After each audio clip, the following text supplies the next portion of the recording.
Good afternoon, everyone. Welcome to another training with Florida Legal Services Statewide Training Initiative. I'm incredibly excited to have you all here for this particular training that we have for a couple of reasons.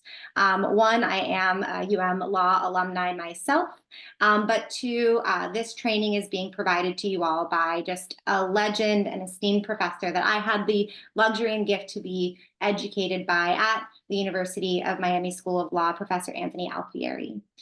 So let me back up and always say, for those of you who don't know me, my name is Alexis Alvarez Bartholomew, and I'm the Director of Statewide Training. We're here today to learn about ethics in action, these real world scenarios and solutions for legal aid and public interest lawyers.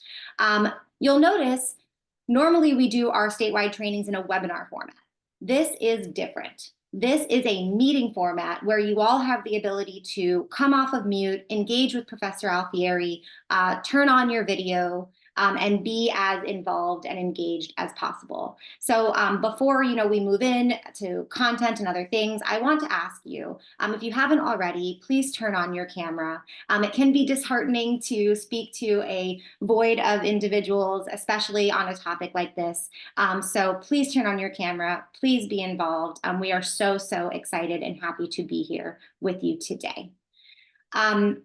Other quick housekeeping announcements. This is approved for CLE credit through the Florida Bar. I will announce that CLE code towards the end of our session here today. This is being recorded. You will receive a copy of the recording after the event. And questions and answers. You have access to the chat. You have access to the Q&A. More importantly, you should have the ability to unmute yourself. So we have been given the green light by our generous speaker here today to interrupt with questions. And I say take advantage of it because Professor Anthony Alfieri is truly an amazing professor, but not just a professor, an amazing advocate, somebody with an extreme history in poverty law and representation of the same stuff that we do on a regular basis. So as much as a professor, he is also a peer in his passions and the work that we do here at Florida in our legal aid worlds. So I'm not sure if I'm missing anything. I'm going to turn it over to Professor Alfieri to tell you a little more about himself, because there really is no introduction that I can give him to do justice. Professor Alfieri, thank you so much for being here with us today. If you could tell us a little bit about yourself, the Center for Ethics in Public Service, which is a co-sponsor to today's training and really the main sponsor. We're tagging on to all the great work you do.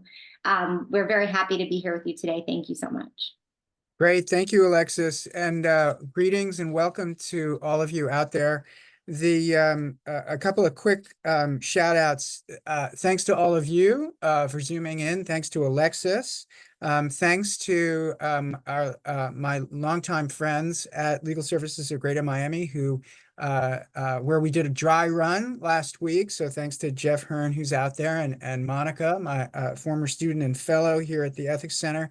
And also thanks in advance to Rebecca, Yesenia, Jeff, and Dante, who are, I hope, going to help collaborate in this process. You should all feel free to call me. You can call me Tony, and you should all feel free to blast in with your comments. I appreciate the engagement and participation, and it'll make this learning process better. Just a quick note on background. This is my office. It's not background. And yes, I've raised children and coached a lot of sports teams over the years. And married a painter. So that's the color. A quick background. So I've been a professor for 38 years. 34 years at the U. But I started about 45 years ago as a community organizer. I was a tenant organizer in Providence, Rhode Island for Rhode Island Legal Services. In gross violation of Legal Services Corporation regulations. But nevertheless, started as a community organizer and then trained through clinics in law school, both civil rights clinics and direct service clinics, and then cut my teeth in New York City at a variety of places, starting with Mobilization for Youth Legal Services, which, by the way, is one of the two oldest, no longer in existence. It's now it's transmogrified into another nonprofit, but I also cut my teeth for about 4 years at the Legal Aid Society Civil Division South Bronx office, where I was a public benefits staffer, and like many of you, carried a caseload of over 100 cases at any one time. What I learned from that, and what I hope will be part of this conversation, is the importance of trying to integrate community organizing and mobilizing strategies with direct services, with law reform and policy reform. One or two big shout out requests to all of you, because I hope this becomes a regular gig for all of us. One, we'd really like the Center for Ethics and Public Service. We're now in our 29th year. We would really like to be the home for anti-poverty and civil rights work statewide. And to the extent that you need facilities, to the extent that you need resources, to the extent you need help in fundraising for events here, whether we do them on Zoom or we do them live and in person, we'd really like to help you make that happen. We'd really like to engage in a broader dialogue about poverty and civil rights law. Here, we're also trying to integrate it with public health and environmental justice. So Miami law needs to be more of a resource for you. And we'd like to make that happen. So please, think about how we can do that. Email me, Alexis, if you can put my email in the chat at some point so folks can reach out to me, that would be great. Will do. Having, and I'm always, and just one more footnote. So for, the center's been around for 29 years. During that period, I have been serving as an expert ethics consultant and expert witness in literally hundreds of cases, both for nonprofits, just worked with the Miami-Dade County Public Defender on a pro bono case, and for big law. And so I do this all the time. I testify in federal and state court, and in front of agencies. So if you have questions of one kind or another, please email me on that score. So you're ready to go? Ready to rock and roll. Okay, you want to go to Hypo 1? Yep.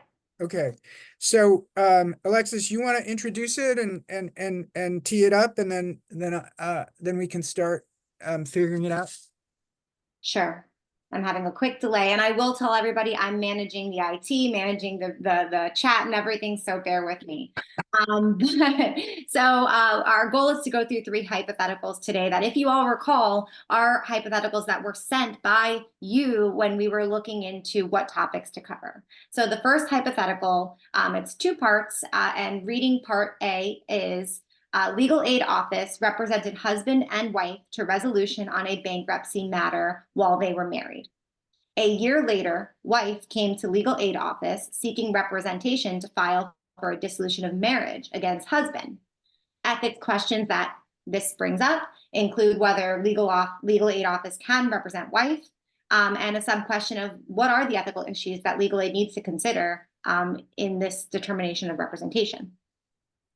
Thank you, Alexis. So as a threshold starting point in your analysis, please note that our conduct as lawyers, legal services, legal aid lawyers, or public interest lawyers more generally, is governed not only by the Florida Rules of Professional Conduct, but also governed by the common law of agency. The law of agency is no longer, for the most part, taught in law school as the law of agency in a specific course. It pops up in a variety of courses, but for our purposes, the point is to underscore the fiduciary duties that we owe our clients, and particularly of 2 kinds. the fiduciary duty of loyalty, which includes the full panoply of conflicts of interest rules and relationships, as well as confidentiality, and what we call the performative fiduciary duties of care, competence, and diligence. Those fiduciary duties are broad and widely applicable, and we need to keep them in mind because they tend to be more strict and stringent than the rules of professional conduct. Now, if you have the rules of professional conduct handy, or you haven't jumped into them lately, it is important to, and we emphasize this with our students and our fellows and our interns, it is important to remember that there's a very useful terminology section at the outset of the rules, particularly governing informed consent. And there's also commentary, again, particularly governing informed consent, and it's useful to revisit that. On the first question of can the legal aid office represent the wife? Now, one of the and Alexis, are you gonna pop up the rules first, or? I can, whatever you'd prefer. I can go to the next slide, which will generally talk about the rules that it implicates, and then I can pop up whichever rule you would like in that order. Okay, so we can go back and forth. So the first question, and I think this is significant when Monica, Jeff, and then Alexis and I were roundtabling these issues. I overlooked the self-evident question about, gosh, can you represent these two clients simultaneously, right? And that actually is a precursor question, and that's the question of concurrent representation under 4-1.7. So let's start there as kind of background. And I don't know, Alexis, can you pull that up? Yep. It occurred to me when I was doing prep. There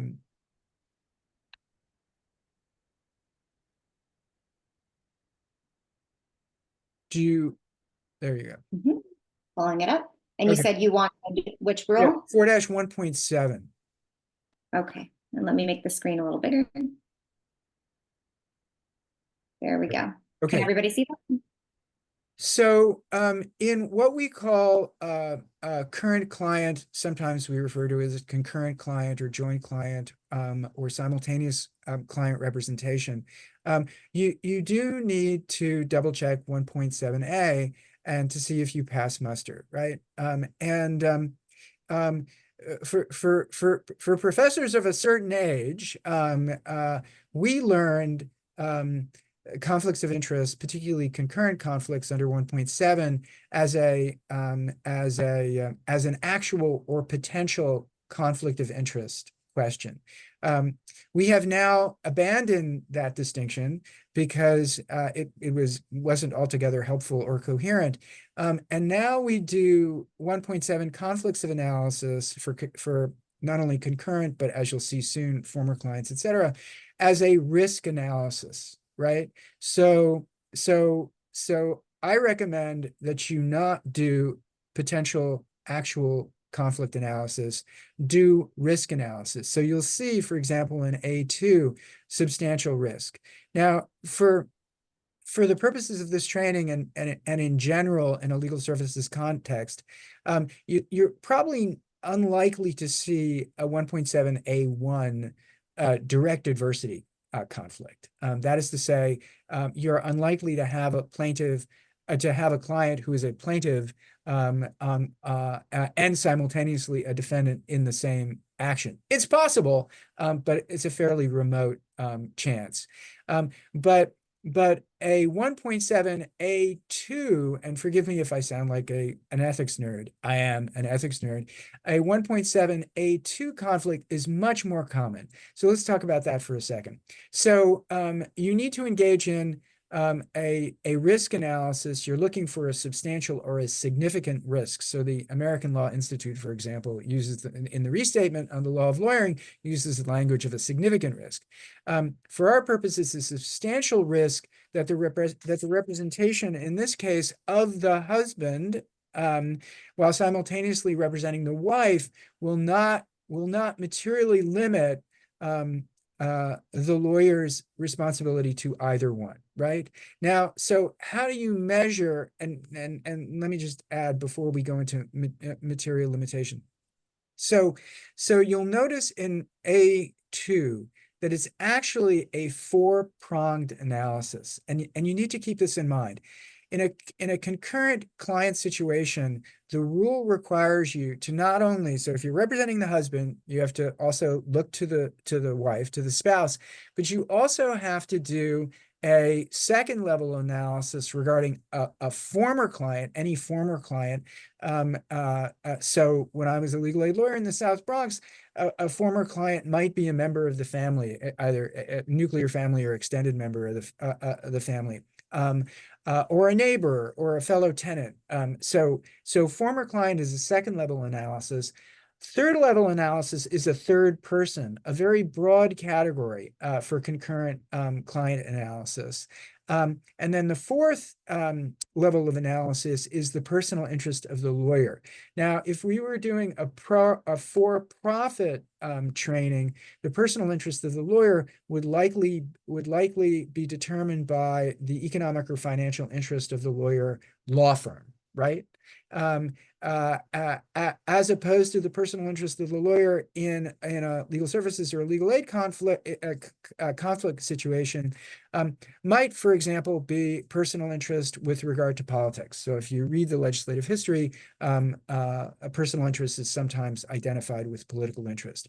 So the question here is, how do you know a material limitation conflict? How do you know if you're materially limited? And the best framework of analysis that I can recommend to you is a four-part framework of analysis. And the first question is, well, okay, I'll do it an if-then propositions. If the simultaneous representation of the husband and wife renders me ineffective in terms of competence, that is to say that I cannot competently represent, I cannot advance and effectively represent the interests of the husband and wife simultaneously, right? Then I am materially limited, right? So if I can't competently discharge my duties, then I am materially limited. That's one.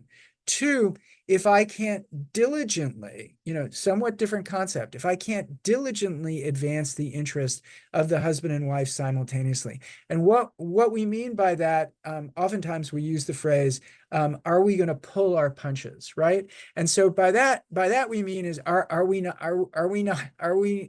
going to restrain our level of advocacy? So that we're not actually finishing our punches. So that's a diligent analysis. If we're not going to be able to diligently and effectively represent both the husband and wife, then we're out on a material limitation conflict. Third, if we cannot effectively communicate with the husband and wife simultaneously, right? If we can't effectively communicate with the husband and wife simultaneously, then that is grounds for a material limitation disqualification as well. Fourth piece, and then Alexis, I just want to jump to Rule 1.4 for a moment, but just wait 1 second. The fourth level of analysis is for material limitation under 1.7a2 is, are we going to be able to hold the confidences of the husband and the confidences of the wife consistent with Rule 1.6 confidentiality and consistent with our common law evidentiary doctrine of privilege, right? If we cannot protect the communications between husband and wife, either under Rule 1.6 confidentiality or under common law of evidence in Florida governing privileged communications, then we have a material limitation and we're out, right? So the best way to figure out material limitation is by forcing yourself to go through this four-step analysis. Can I be competent? Can I be diligent? Can I communicate effectively? And last, can I protect and safeguard their confidentiality? Now, so I wanted to jump to 1.4, Alexis, briefly, because this arises in my pro bono and for-profit consulting cases, and it's 1.4 B in particular, right? And 1.4 B, and we'll see this as well in a moment under 1.7. 1.4 B is an explanation duty, right? It is a mandatory duty to explain a matter to the extent reasonably necessary to permit the client to make informed decisions, right? And informed decisions, right, if you're keeping score, right? So what I'm suggesting is that 1.7 leads you back to 1.4, and 1.4 actually leads you back to 1.2 on scope of representation. So Alexis, if you can jump back to 1.2, and particularly 1.2a on objectives and scope of representation. So issues of material limitation take you back to communication duties, which take you into a fiduciary duty of explanation, which takes you back to the scope of representation under 1.2a. Now, just one kind of very nerdy academic footnote. I've scribbled a lot of articles on poverty law and civil rights. And one of the issues that I have been unable to resolve is the distinction between informed consent and consultation under the rules of professional conduct. And by that, I mean under the rules of professional conduct, whether the ABA model rules or the Florida rules, which are somewhat modified versions of the ABA rules, we get to make the call on strategy and tactics, right? That's black letter rules of professional conduct. We get to make the call on strategy and tactics. Our only duty to our clients is a consultation duty. It is not an informed consent duty. And I've scribbled a lot about this. My view is that raises very difficult normative issues for us when you're representing individuals either in a legal aid, legal services, or public interest context. That is to say, when you're representing individuals who don't have the power of Fortune 500 corporations, don't have the power of big law, and may not be able to participate in those consultations regarding strategy and tactics that a general counsel at a large corporation would be able to do. So that's a debate for another day, but I simply want to highlight it because I think that goes to one of the normative cores of what we do and why we do it. So can we go back to 1.7? And Alexis, I'm just going to stop for a moment to sip tea and see if there are any questions thus far. Yeah, and something, I don't see any questions in the chat, but something I did want to piggyback on that and say is that, it's interesting when you think of conflicts, we sometimes think they're very black and white and you have to approach them black and white. And, the reality is they require a lot of layering and analysis. And it's so important in legal aid because of what you touched on that, we have clients that maybe can't get representation anywhere else if we decline their representation. So it's incredibly important to really go through that analysis to see what we can do. So thank you. So, anyone else want to jump in, or are we good? I don't see anything in the chat. If anybody would like to come off mute, feel free. Okay. Anyone have anything to add? No takers. Yeah, and I just want to, I don't want to belabor it, but I just want to make the point, which is probably self-evident to all of you, which is strategy and tactics can be normative, right? So if strategy and tactics are actually normative and they're enmeshed in the goals and objectives of the client, individual client or group client or entity client, that's a big deal. And to somehow suggest that all we have to do is consult with our client, we actually don't have to get informed consent for our strategy and clients in this context, I think is a troubling proposition, but more on that at another day. So if you can go down, Alexis, a bit, um, to B, and then just go to the top of B so we can see it. Okay, so the pivotal point in a 1.7 analysis, and again, we're still at the threshold of, can we represent the husband and wife simultaneously? So notwithstanding a substantial risk, so it's a little counterintuitive, right? Notwithstanding a substantial risk, we can actually go forward and represent the husband and wife if we, and again, you need to work through the paces here, if we can reach a conclusion, a reasonable conclusion, right, is this reasonably believes that we can provide competent and diligent representation to each affected client, right? So again, you swing back to competence and diligence again, as to both the husband and the wife separately, right?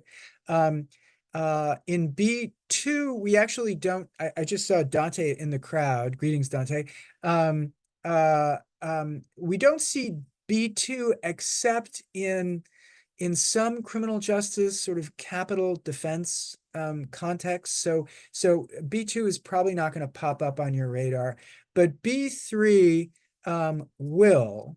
And B3 goes to, and so what B3 does is it narrows the framework. It narrows to this focal point of will the husband and wife, right, assert positions that are adverse to each other in the same proceeding before a tribunal. So that brings you into the same case, which may be the upshot, somewhat unanticipated or unforeseeable upshot of the dual representation, right? The dual representation might end up spinning off assertions between between the husband and wife that are adverse in the same proceeding. So it takes a broad focus of A and B and narrows it into your case.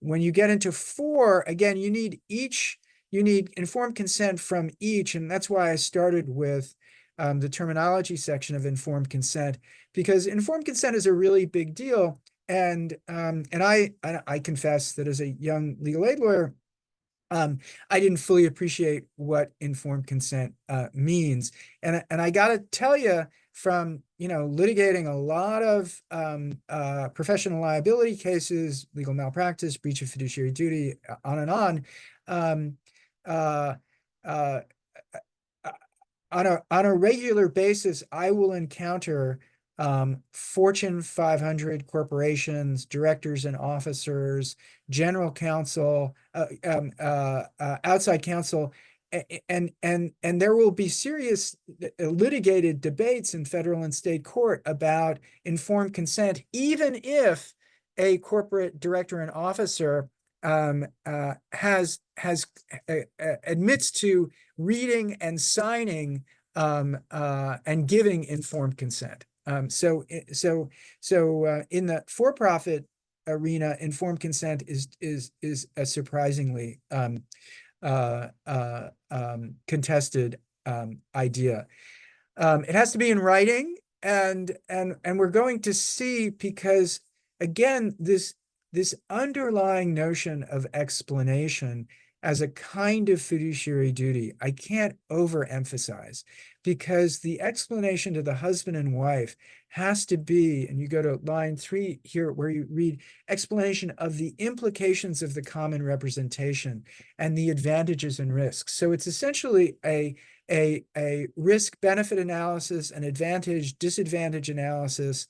And again, in the federal and state cases that I'm on for big law firms, this is constantly litigated, right? That somehow in depositions and in trial testimony, you will get directors and officers who are extremely well educated and sophisticated who will say, no, I didn't understand. I didn't have an explanation. I didn't understand the risks and advantages or disadvantages. And they will disavow consent to concurrent representation, particularly, for example, of the entity and the directors and officers. You with me on this? Good so far?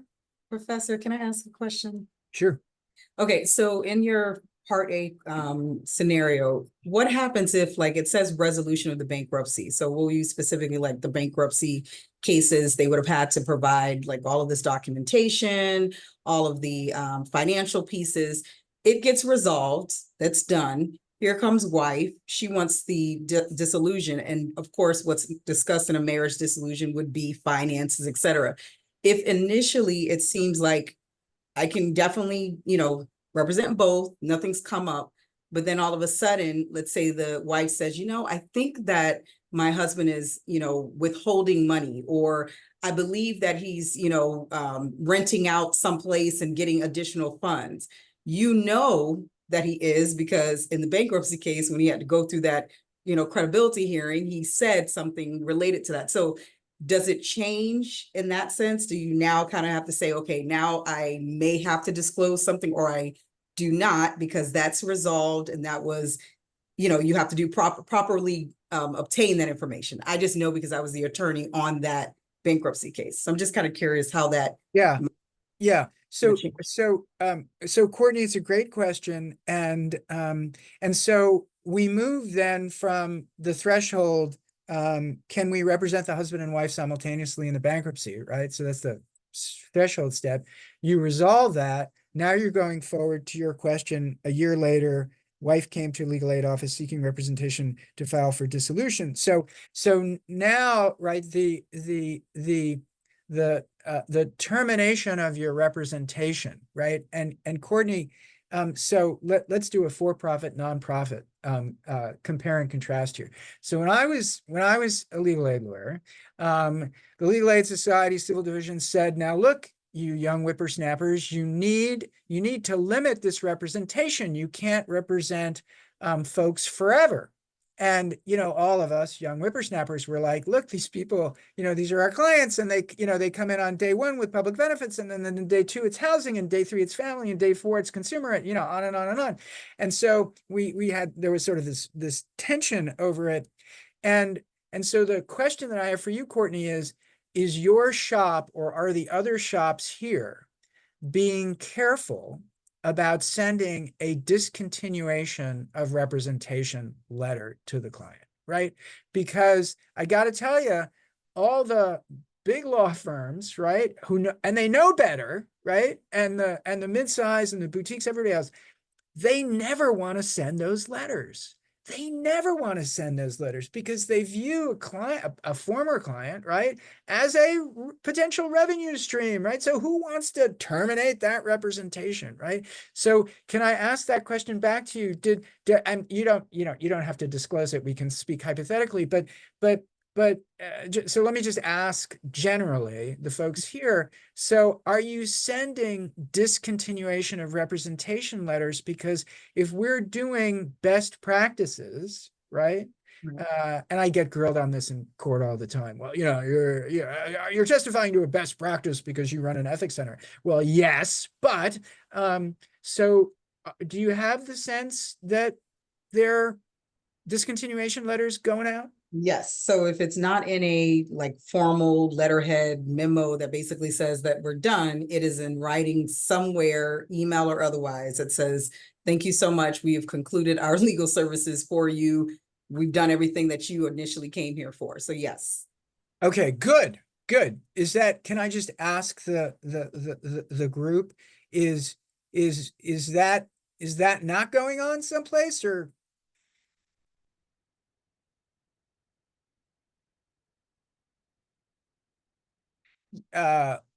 Lauren's question is a good one. That's good. And let me just read the question out loud. Okay. Would you consider a notice of conclusion of representation filed in court and sent to a client the same? So yes and no, right? Yes, but no, because and again, look, I know we're all trying to run our own shops and it's hard to do that, but explanation is so important, you know, and informed consent to discontinuation is a kind of informed consent, right? You know, I take the I don't know, that sort of higher ethics position that we ought to uh, uh, redouble our efforts so that our clients really understand where they stand. Does that make sense? Okay, so going to Courtney's question. So let's move to paragraph 2. So this is a 1.9 question, right? So this is a former client question.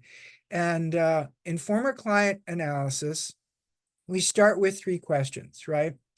So you have I don't know if you can see my hands, but if you can, so we got a former client, case has been discontinued, closed, and then you have actually what we'll call a prospective client for purposes of 1.18, so 1.18 if you're keeping score, right? So the 1.9 analysis is 3 steps, right? First step is, did we form an attorney-client relationship with the former client? Now, you'd be surprised at how often this gets litigated in for-profit land. Because formation, as you may recall, can be both express formation, where you have memorialized engagement letter, or retainer agreement. You have billing records, timekeeping records, invoices, et cetera, et cetera, et cetera. For those of you who are keeping, you know, Section 1988 attorney's fees records, you're with me on this. But it also can be, for our purposes, implied, right? So like many of you, I'm on a bunch of nonprofit boards, particularly with our Black Church program. And I was recently at a meeting of the board. I am not general counsel. My former students and fellows are general counsel. You know, I bamboozled them into being pro bono counsel for these nonprofits. And as we were discussing, there were clergy and deacons and others. One of the deacons, who's known me forever, turned to me and said, "But we all know that you're our lawyer, right? But we all know that you're our lawyer." And I'm just thinking, you know, like, what do I have to do to not imply an attorney-client relationship with you folks? So while I'm sure that all of you have formal intake systems in place and internal measures to expressly form attorney-client relationships, it's easy to imply an attorney-client relationship, and so I would red flag that. So that's the first step of analysis. The second step of analysis is there adversity, right? So is there material adversity? What is material adversity? Well, if the wife is going to sue the husband, that sure is material adversity, right? But then the third step is a really hard step, and that gets litigated all the time, and that's, are these the same or substantially related matters? And the doctrine, you know, goes deep here in Florida and elsewhere, and it's a 2-part analysis.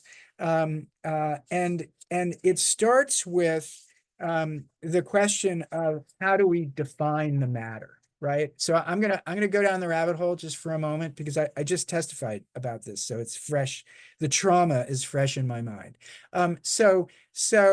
Is it the same matter? So this is a really particularized inquiry, right? This is really particularized inquiry. And as you know, if you may recall from law school, we're terrible at teaching fact investigation and fact gathering, right? So when I talk to students about this is a particularized factual inquiry, they look at me like they don't know what I'm talking about, because we don't teach them it, right? But so you want to look at the particular situation, the particular transaction, the particular facts, the particular issues. the degree of involvement of your staff, right? So you need to define the matter. And remember, we jumped earlier on back to 4-1.2 on scope of the matter. And so don't be like me when I was a young legal aid lawyer in the South Bronx, where I defined the matter as, you know, everything. You really need to define the scope of representation as clearly as possible, not only for communication purposes, right? But also so that you understand what you're supposed to be doing. Now, once you have a sense of what the matter is, so in this case, Courtney, I'm going back to you, it's a bankruptcy matter, right? But it's a bankruptcy matter, and you already started to unpack it. It's a bankruptcy matter with all this financial information coming in, right? Which makes anything related to financials, right, in a subsequent representation in controversy, right? So substantially related. So things are substantially related. Matters are substantially related if they involve the same transaction or legal dispute.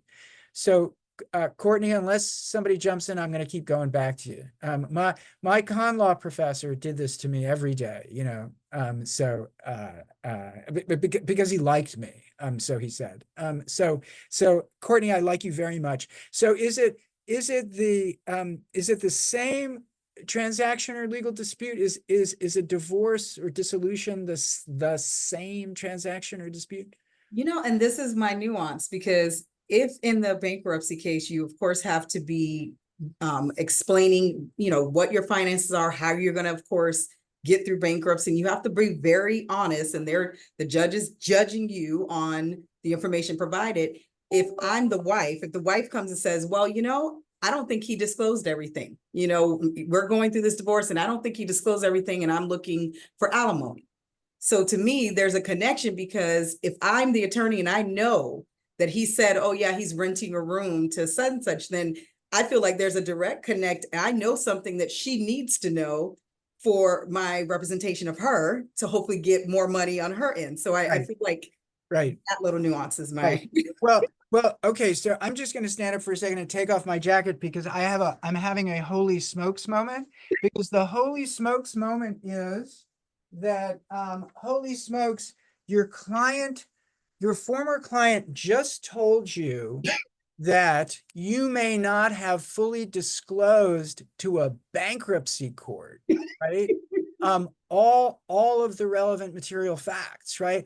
Holy smokes, those are federal statutes, and lawyers go to jail, right? But it wouldn't be me, Professor. It would be my client. Okay. Did not full, like my client. But hold on, I've actually written articles about this. I've actually written big law partners have gone to federal prison for non-disclosure.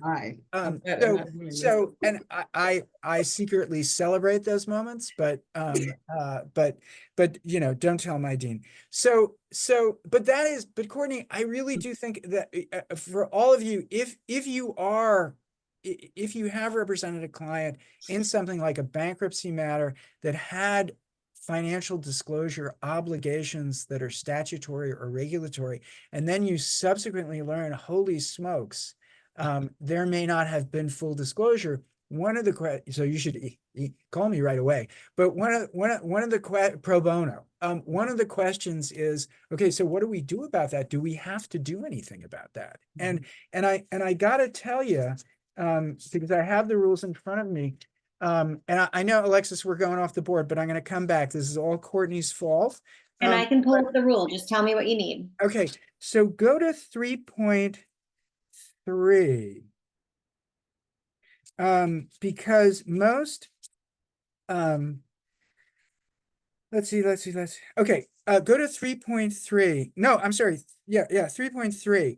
And I got to tell you, when I tell for-profit lawyers this, they get all faint on me. So go to D, 3.3D. Okay, stop you right there. So Courtney, look at this.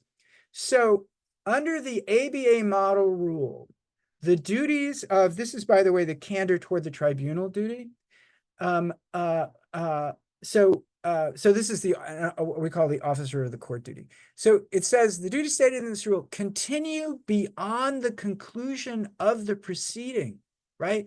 And apply even if the compliance requires disclosure of information otherwise protected by Rule 1.6, right? So this is, this, as my students sometimes say, this is huge, Courtney, right? Because it means that your duties go beyond. Now, the funny thing is, because we're in Florida, right? The funny thing is that the ABA model rule 3.3D says that that duty ends at the conclusion of the proceedings. So the Florida bar, which is not known for moral vision, is actually expanded the duty that we all have. And most lawyers, particularly in big firms, have no idea. The litigators have no idea. So can I just ask, as a data sample, how many of you knew that? And feel free if you want to put it in the chat, or chat is probably the best for that. You can either say knew or didn't know, yes, no, yes, no. And you can lie to me. I'm okay. Law firms lie to me all the time. So okay, can we keep going? So the other piece, so we were talking about substantially related. Same transaction or legal dispute. Let's assume, for the sake of argument, that a bankruptcy case is different from divorce. Oh, we're getting some didn't know. Thank you for the honesty. Oh, this is good. You didn't know. So look, you learned something today. This brings me joy. Okay. The second part of substantially related is, and I'll read the phrase: if the current matter would involve the lawyer attacking that the work performed for the former client. So again, let me give it to you again. So would you, going back to you, Courtney, would you be attacking any of the work that you performed for the husband in the prior matter? Right. Yeah. Well, so then that's a problem, because the suggestion will be, and again, this happens in my for-profit cases, you're changing sides, you're attacking your prior work product, right? But there is an out, and the out is in 1.9a, if you want to go back to it. The out is if the client gives informed consent. Now, I don't want to call on Courtney all day, so I know Rebecca's out there and Yesenia's out there, and Jeff and Dante. So if anybody wants to help me out on this, the out is if the former client gives informed consent. So is the husband going to get? What is the likelihood that the husband is going to give informed consent to your representation of the wife, when the husband knows that you know all this confidential information that you could use or reveal? Any bets on that? Very little. Thank you, Rebecca. I do have a question though, because my understanding at this point, we have not said we were going to represent the wife. She just came to us saying she wanted help in the divorce. And my understanding is that we wouldn't be allowed to represent her or tell her confidential information about our previous client, so husband and wife or former clients, to the disadvantage of the prior client. Am I on the right path here? Right. Well, can I just fill in 2 points? Because in 1.9, if Alexis can go down to 1.9 B and C, are you in 1 point? I think you're in 1 point. No, you're in 1.19. Can you go back to? Oh, am I? Oh gosh, I'm so sorry. Okay, there you go. Yeah. Okay, so your question, Rebecca, impliedly raises two additional points, and I just want to hammer them into our analysis, and that is the use or revelation of information, right? And this notion of reveal information, the fiduciary law of agency is better because it uses this notion of material disclosure, right? So you can't you can't disclose material information that would be that would relate back to the representation, right? But in addition to revelation, the more interesting notion is this use of information. So why would the information, so how would you use information that you learned in the bankruptcy representation in the subsequent dissolution representation? Like how would, so that's a question raised by the hypo. Right. I mean, I think financials is huge. That's something we've already brought up, is in bankruptcy, you're looking at someone's financials, and with the dissolution of marriage, you're going to have to talk about financials and the division of financials. And I think that may be a conflict. Right. Probably the best counter argument to this would be, and this is an exception in 1.9, if you stood up and said, look, this is not, and as you might expect, this, so I just need to drop this footnote here. So this analysis should arise as part of your internal measures, what we call control systems for conflicts of interest purposes. And under Rule 4-5.1, all law firms of whatever, for-profit, nonprofit, need to create those internal measures, right? Some shops are better at it. Some shops are not. Some shops have no idea that they even need to have systems that are functioning. One response. Well, so there's the internal measures analysis, and then there's also the disqualification analysis, right? If the husband had resources, he would move to disqualify you. And the counter argument is that the information is generally known because it is in the public domain and part of a public record in a bankruptcy proceeding. Right, so that may or may not do the trick, but let me give you some generally known information not disqualifying arguments. One is that that in the representation of the wife, that information would become known or discovered by any reasonably prudent lawyer, whether she represented the husband and wife previously or not, right? And that really is an argument. I've made that argument. I just made that argument, in fact, in court. Another argument that gets made and that I made recently is that the information was rendered obsolete by the passage of time. It is possible, right? Because economics are fluid, right? They're protean, and so maybe maybe they're no longer relevant, right? Maybe maybe as a new job, different net worth, whatever. Let's see. Is there any other? No, I think those are probably the three best arguments. So then the question is, so there are two other footnotes here. So leaving in the air for the moment the question of, okay, can we represent the wife in this adverse action, subsequent action against the husband? So we'll leave the 1.9 question in the air for a second.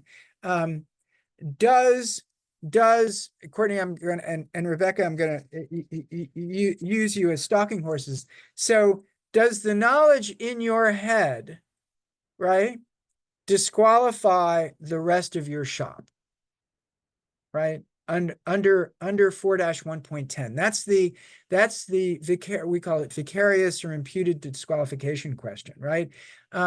Now law firms, when I raise this question with them, and don't be like for-profit law firms. For-profit law firms call me after the barn is on fire and the horses have run out, right? Don't do that. Don't do that. One response that I get a lot is, particularly from big law firms that have just moved to Florida, right? The big law firm will say, "Oh, we screened Rebecca. We're good. We screened Rebecca." And then I say, "Dude, Florida doesn't recognize screening other than in former government lawyers, 1.11, former judges, arbitrators, 1.12. You are neither of those things, right? And under a prospective client analysis, right? So unless you're setting up screens in 111, 112, or 118 situations, your Rebecca, forgive me, Rebecca, is Typhoid Mary and just contaminated the whole legal services office. And you have and here's the question, is it under 1.16? So if you can go to 1.16, no, 1.16, Alexis. Sorry, I grew up in New York. I talk too fast. No, it's my fault. Yeah, thank you. Okay. So 1.16, if you go, so this is the declination termination rule. So come down a bit, come down. So this is a mandatory declination. So right there. So mandatory declination will result in violation of the rules of professional conduct or law, right? So one of the questions now becomes here, so let me put it out there then to Courtney or Rebecca or Yesenia or Jeff or Dante. So do you see this as a 1.9 violation or a breach of fiduciary duty of loyalty? Do you see this as a mandatory declination moment? Because Rebecca, you're contaminated, right? And whatever screens the law firm, your shop set up, if it's not a 111, 112, or 118 situation, you're out of luck, right? So the for-profit law firm partners, when I tell them this, look at me like, oh no, right? Because our firm is in Chicago, and we can screen in Chicago. We didn't know you couldn't, so sad, too bad. So Rebecca, are you out? Are you under the second, under a 1.10, 1.116 analysis, or is the law firm? So are you out? Is your shop out?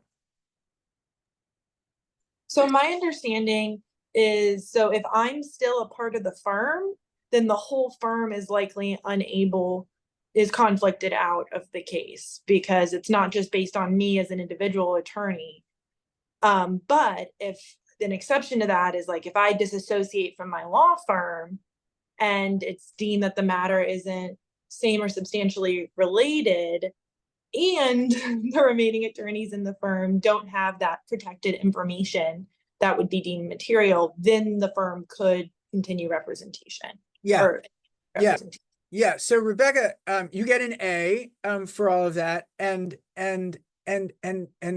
you also pointed out that the imputed disqualification can be rebutted in certain circumstances. It's not a conclusive presumption. It can be rebutted. You have an evidentiary hearing, et cetera, right? But so what's the consensus? Is the shop out under 1.9? Is it the same? I mean, I think it's fair to say that it doesn't seem like the same matter, right? But is it substantially related because of the financials alone? I think that can be rebutted, but but it would require a particularized analysis of the financials, right? So are you out, and is the firm out? I mean, like, good law school answers. It depends on the facts of this individual case. Based on us not having this information, I personally would rather be safe and sorry and refer to another legal aid organization. Yeah, yeah. The only worry I have, Rebecca, is because, like all of you, I know that there was a civil justice crisis, access to justice crisis when I was in law school in the 1980s, and there's still one now. That's why the governor cut all the arts funding, so all that money could go to all of you, I'm sure. But I do worry that there will not be an opportunity to obtain legal representation because of that. Do you or anybody else have thoughts on that?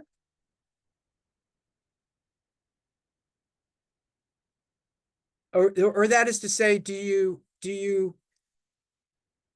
err, do you throw caution to the wind and err on the side of representation because the prospective client has no options? You know what, I'm going to say this, that if kind of going back to the getting the informed consent, if I call my former client, the husband, and I say, hey, you remember in bankruptcy court when you disclose this information, would you be willing to agree, blah, blah, blah? And he says no. And I'm going to continue to do what I'm doing, which I know now, of course, is either unlawful or was not being, I guess, honest in that proceeding. I have a problem now because I have now tried to get the informed consent and he's told me he's going to continue something that is, of course, unlawful. So I already know at that point, there is going to be a conflict. There's going to be an issue. So I would not feel comfortable then representing the woman or whoever, even if it was flipped, because now it's like, it's now placing everyone in with ethical like issues and problems. I mean, it's like opening Pandora's box at that point. Yeah. Yeah. And I got to tell you, and this is a longer conversation, but my mentors were folks at California Rural Legal Assistance and the Legal Defense Fund, and states like California and also deep South states during the 60s, 70s, and even subsequently would bring their bars would bring ethics complaints against them, NAACP v. Button, et cetera, right? In re primis. And so I was just actually doing some research, and full disclosure, I serve as a expert witness for the Florida bar and some, when they have a particularly complex case. But the Florida bar recently, I just started writing an article about it, and you probably know this, went after, if I recall correctly, African-American not husband and wife, father and daughter, civil rights lawyers in a case. And we've done a lot of work here at the center, the Grace v. City of Miami, the voting rights case with our friends at Florida ACLU. We organized and helped incorporate with LSGMI Grace and the big voting rights case here, and the old Smoky incinerator litigation, which is still going on, and the big trolley garage case that we did civil rights complaints on, and now we're about to file a HUD complaint on disparate impact and segregative effect that I'd love to have a conversation with those who are interested sooner than later. But I have a free floating worry that when somebody wants to take out the Center for Ethics and Public Service in our Black Church program and Community Equity Lab, or the Freedom School that we're running with churches this summer, that they're going to take us out. They're going to come for us on unauthorized practice of law, or they're going to come after us, right? And so I don't know whether any of you share that worry about your shops, but it's a kind of it's a greater burden on the already burdened work that you do, so let's continue into Hypo 1 and Part B. Do you want to, Alexis, tee this one up? Yep.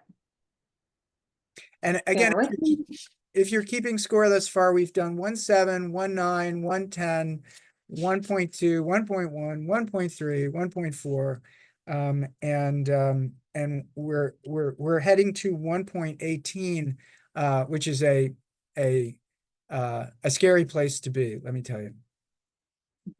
All right, so I'll read this one out loud. Part B, continuation of Part A that we just discussed. During an interview with a lawyer at legal aid office, before a retainer was signed, wife from Hypo 1 makes domestic violence allegations against husband as the primary reason for wanting a divorce. Unbeknownst to wife, husband from Hypo 1 already called legal aid office earlier that week seeking to file a dissolution of marriage against wife. Husband spoke to an intake coordinator only and mentioned some details about the domestic violence incident, suggesting that wife was the abuser. So ethical questions or considerations to open up this conversation include whether it's a conflict for the legal aid office to have interviewed the wife after the husband already spoke to an intake coordinator, whether legal aid office can represent either of these parties, and then what are the ethical obligations around confidentiality if either the husband or wife shared confidential information with that intake coordinator or lawyer, and what other ethical issues does legal aid office need to consider? Okay, so let's start this analysis. Let's do a kind of macro point. And Alexis, can you, for that purpose, go to 4-5.1? I just wanted to drop this footnote, particularly for you folks who are managing your shops. So if you're managing your shops, go to 4-5.1 just for a second and go to the. So 4-5.1 is what we call the supervisory rule. And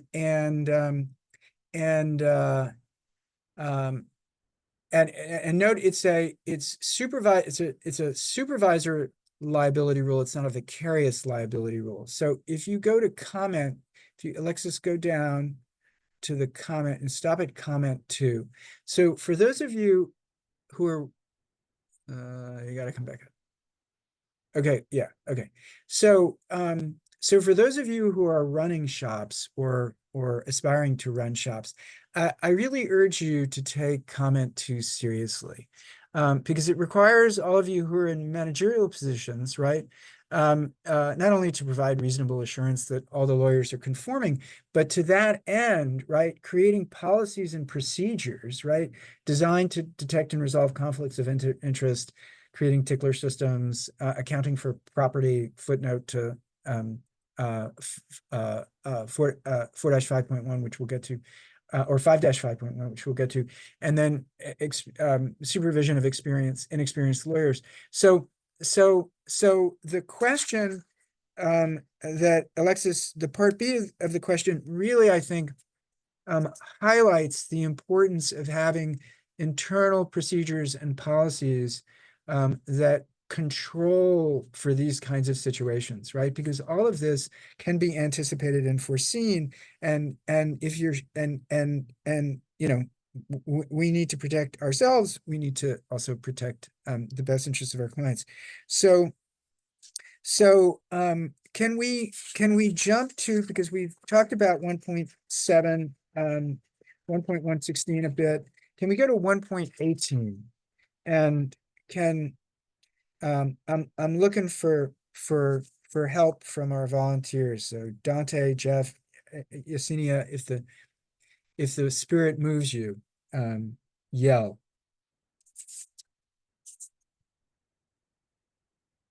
All right, am I on the right rule? 1.18, yeah. Okay. Okay. So someone want to go through it with me? Can I get a voice out there?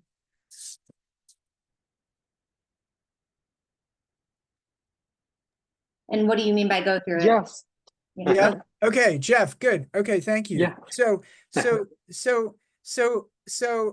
in all, in all candor, Jeff, I've been teaching professional responsibility a long time.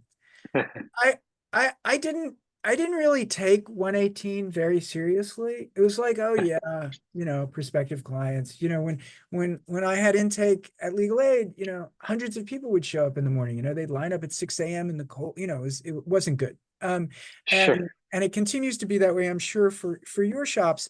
But I recently, Jeff, had a situation where, and I've had it with a number of law firms now, where that have really given me a more serious view of 1.18, and I'll tell you about it in a second. But let's go through. So 1.18a is pretty straightforward, right? Everybody's a prospective client.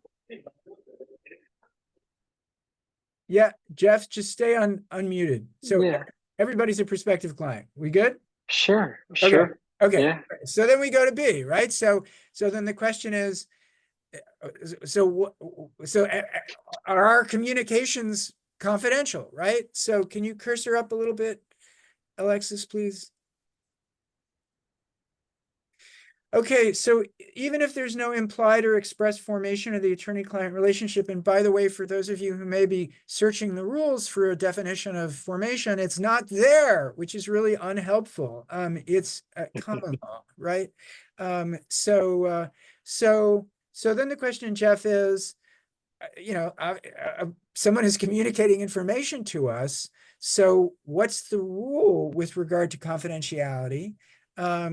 And it sounds like we can't use it or reveal it if 1.9 doesn't let us. Yeah? I think so, yeah. Okay. All right. We're still, so no use, no revelation. So, and I just wanna push this just for a second.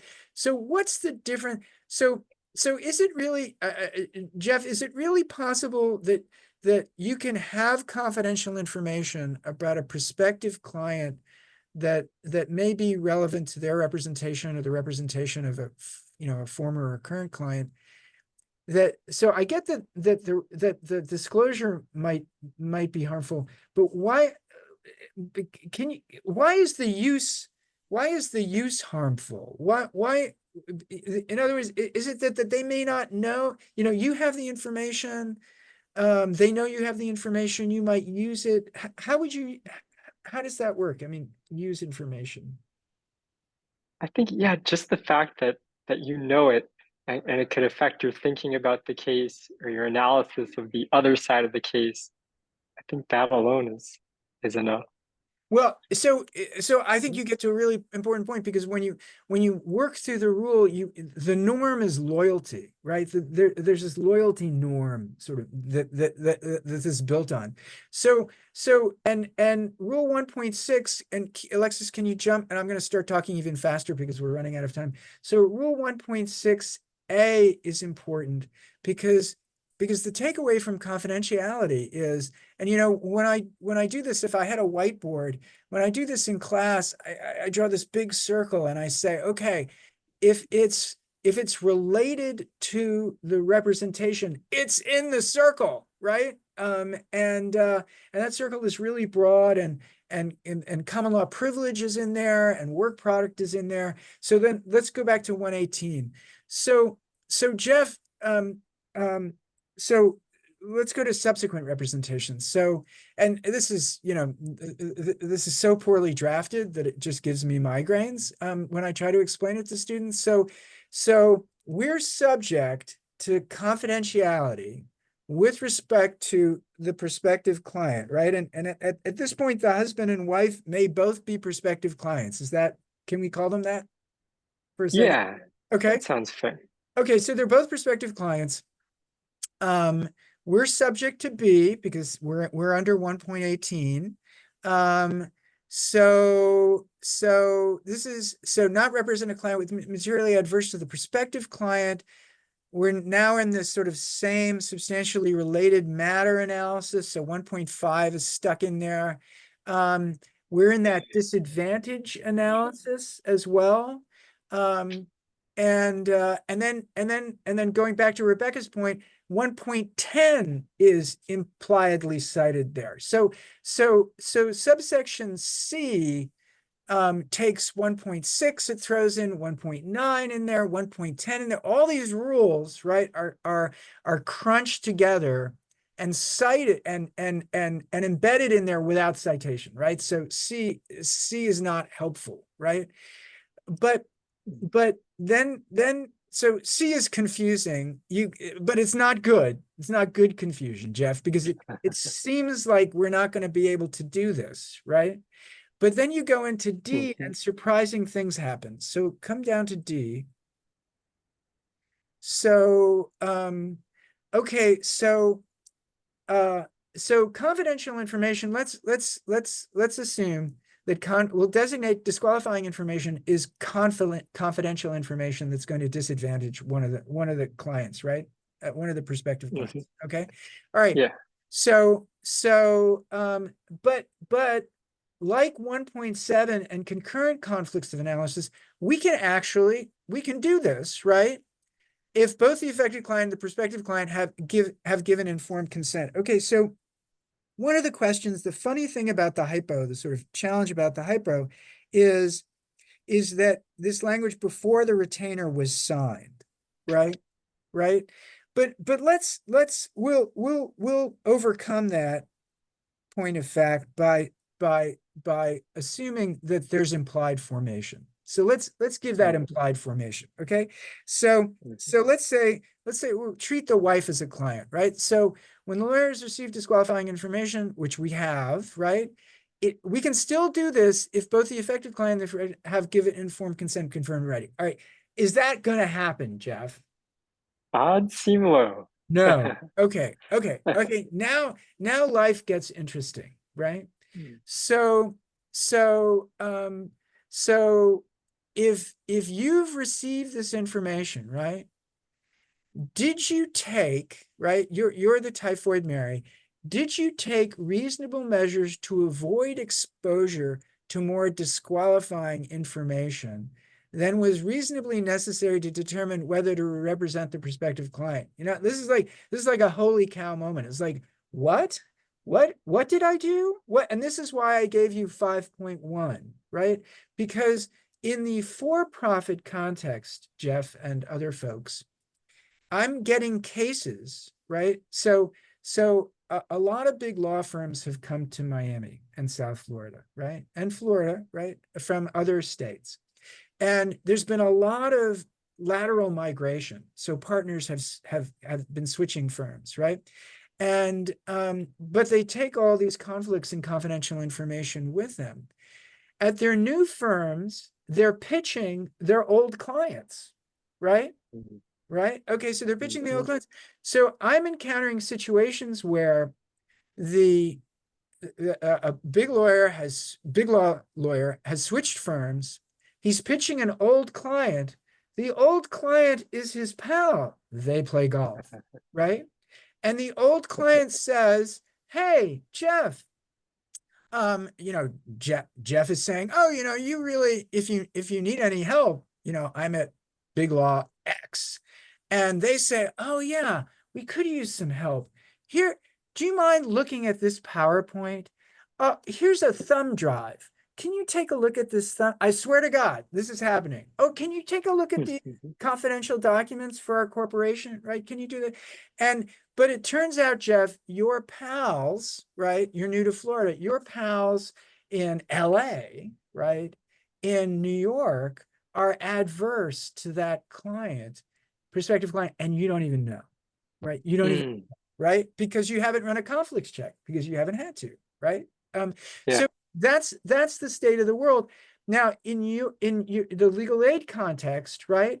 So how do you stop a client in an intake situation, right? And say, "Oh, stop talking,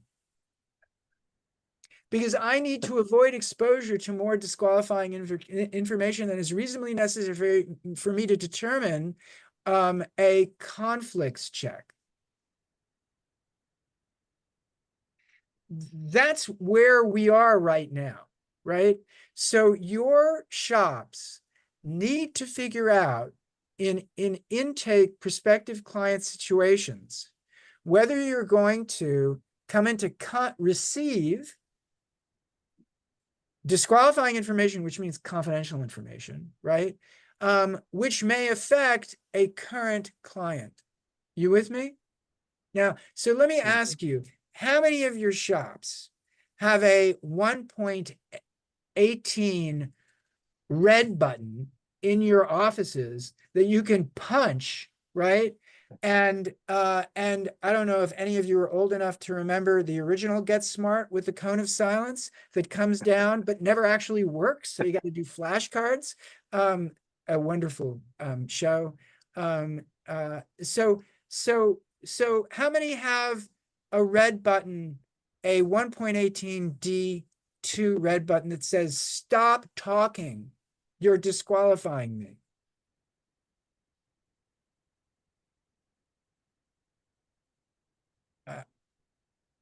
Anybody? Jeff, you don't have a red button?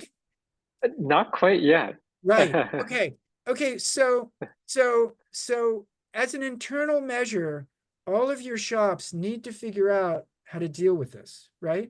Because you see the conjunctive and, okay, so the disqualified lawyer, you are the disqualified lawyer, right? You are the personally prohibited lawyer right now. You now, so remember 111, 112, and 118 can screen. So can we screen you? Remember, Rebecca was the personally prohibited lawyer last time, right? Courtney would have been the personally prohibited lawyer, right? So the three of you have disqualifying information. Can we, so since we're really not paid for this work, we don't have to do the apportionment of the fee. That's a whole nother kettle of fish with law firms. But so how do your shops timely screen Courtney, Rebecca, Jeff, right? From, oh my gosh, I've just been exposed to disqualifying information. And how do you issue written notice promptly to the prospective client? So in other words, what I'm telling you is that 4-5.1 requires all these internal measures and controls, right? For a prospective client conflict of interest situation, and sets out these protocols regarding receipt of disqualifying confidential information in a prospective client situation. And my recollection, and this happens now in our Black Church program and Community Equity Lab, I'm always in a situation. I go to a church and there's a congregation. I get asked all the time, right? The way all of us do about these things, and I get disqualifying information immediately. And so the question is for 1.18, and this is a serious question. How do your shops, and if you're not dealing with it, you need to deal with it, what kind of protocols and controls and measures do you need to set up, right, to enable you to represent clients who are presenting you, or prospective clients who are presenting you with confidential information, and you're not stopping them, you're not cone of silencing them, you're not setting up screens, and you're not issuing written notice promptly? You with me? There's a hand, so I'll stop. Ooh, Yesenia, we can't hear you. I don't know why. Still silent. I see that you're off mute. Might be something that you have to join by audio, or you have to put your microphone in. If you want to type out your question, I can read it out loud, or if you want to try to reconnect. I mean, I can speak on, like, for our legal aid, we have like intake screeners, which I think most legal aids have, like intake personnel who have like all of these kind of checks and balances within a screen, and they're checking this and it goes to this if this applies. What triggered in my mind, I mean, I'm not an intake person, even though they've taught us, I'm not gonna lie, I've forgotten half of that that training, but it seems that maybe the order of what kind of happens first should be changed. So like if a name pops up, the name should probably be run, like whoever the opposing side of this is, maybe that should be at the front end of the screening, so that it pauses everything until it automatically shows that there is no reference to this person or an AKA of this person. And then maybe flowing from there, it would kind of just be like, okay, great, now I can take a little bit more facts. Now I can, because I don't know, I believe that the factual stuff actually comes at the very end of the intake screening. I don't think it's coming at necessarily the front end, but you really are kind of just getting background information. What's your date of birth? What's your this? What's your income? And you're all the way down at the end before really you're doing a conflict and you're already obtaining factual information. So it's not my department, but I feel like it would probably be more advisable to maybe move the conflict check at the top of that screening process, so that you don't get to the bottom where you're learning all this confidential information that you weren't even aware was going to affect, who you send the case to. That's just for our legal aid. Alexis, that was very helpful, Courtney. Thank you. Alexis, do you want to, there's some chat. There was at least, I think you sent, go ahead. Yes, and in response to this topic, somebody up top, Yvonne, said that we immediately do a conflicts check before anyone speaks to a prospective client. And then Yesenia, who we couldn't get on the microphone, says it helps when intake applications are done online with very limited information. This allows for a conflict check before the callback. Got it. So just a follow-up footnote on this. Because Florida does not recognize screens, right? So screens are not enforceable in a conflicts of interest situation, whether it's a 1.7, a 1.8 transactional situation, former client, law firm imputation under 1.10. But because 118 permits it, right? I think one takeaway, if I can offer, is that you take a second hard look at your intake systems. And I don't know about you, but everybody here at the law school is talking about AI, and I've been doing AI ethics training and for lawyers and law firms. And AI is not going to save us, but that's another discussion for another day. But I do think that 1.18 does present important opportunities to revisit our internal measures with regard to conflicts checking and clearance. And so take advantage of that. Just two quick questions, because I have to go raise money for the Center for Ethics and Public Service in 5 minutes, and we promise not to keep you. I'm happy to do Hypo 2 and 3 on another day, but I just wanted to, for Hypo 2, I did want to note that under one, how important. So I managed a federal litigation clinic after legal aid, representing people with disabilities in New York, and really got to know interdisciplinary teams and Rule 1.14 on representing clients with diminished capacity. And so if you were looking for a specific rule, it's 1.14, and comment 3 specifically and expressly says that I'm just going to read, when necessary, this is comment 3 to 1.14, when necessary to assist in the representation of a client with diminished capacity, the presence of family, which was very often part of our litigation process, the presence of these persons furthers, if it furthers the rendition of legal services and does not waive the attorney-client privilege. So there's no waiver with regard to the presence of that third person, assuming you have consent all around, and assuming you have common interest. Another just quick point, and I know I'm going fast, on the last hypo, which we can do it on another day, on child support. So I've done lots of litigation on cases around trust accounts, and I'm assuming that this would go through your trust account, which would be a 5, or escrow account, which would be 5-1.1. And the two subsections that I would call your attention to are subsection E on the notice, governing the notice, delivery, and accounting regarding the receipt of trust funds, as in this case, or funds that would go into a trust account. And then F on disputed ownership of trust funds, because, I mean, I guess my instinct, if you called me up and said, "Hey, Tony, what's your horse sense on this?" My horse sense would be that you litigate the child support lien, right? That you move for a declaratory judgment, and have the rights, duties of the relevant parties, including the state, resolved. And so that in prepping today, if there was my first blush takeaway, it was litigate this.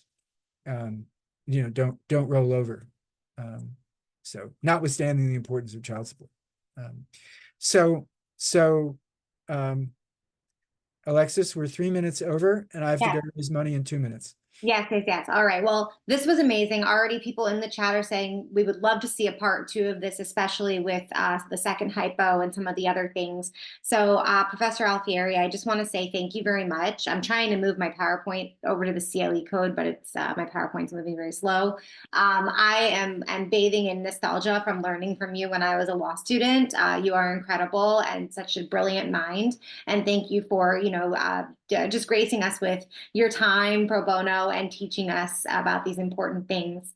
The CLE code is 2404454, N as in Nancy. I could say that 3 times fast. It's 1.5 general and 1.5 ethics credits. You'll receive an email from Zoom in 24 hours with the CLE code and the recording. However, if you don't get it or you need something else, I know you all, I've seen you all, you know me, email me. I'm always happy to connect you. Is there anything else anybody would like to say before we sign off? You can come off mute, give a big thank you to Professor Alfieri, and Professor, if there's anything else that you would like to say. Well, shout out to all of you. I've been doing this a long time. It's really important to me. It's important to be helpful and be a resource to all of you. So glad to do it again. Glad to field your individual questions, your shop questions, whatever I can do to be a resource. Alexis, those are very sweet comments. Could you write them down and send them to my children? Yes. Because somehow I don't think that they always share that kind of, love for their dad. I'm sure they do, even if they don't say it. That's what we do as kids, right? And last point, I by golly, I'm going to teach forever, and I'd really like, the law, Miami law, all due respect and affection for it, has not done its job. And despite, I have great colleagues, we have a great public interest program here. We haven't built the poverty law and civil rights bench that we should have built for the underserved communities in Florida. We need to do a better job. We need your help. So we're a resource. Whatever we can do to help you, please give us a shout. Okay. Awesome. Thank you so much. And also special thank you to Rebecca, Courtney, and Jeff for your participation. And Yesenia also, even though you couldn't get off mute, we appreciate you very much. All right, Professor, I'll nudge you for part 2. Okay, thank you. See you soon. Bye, everybody. Thank you for joining. Have a great day.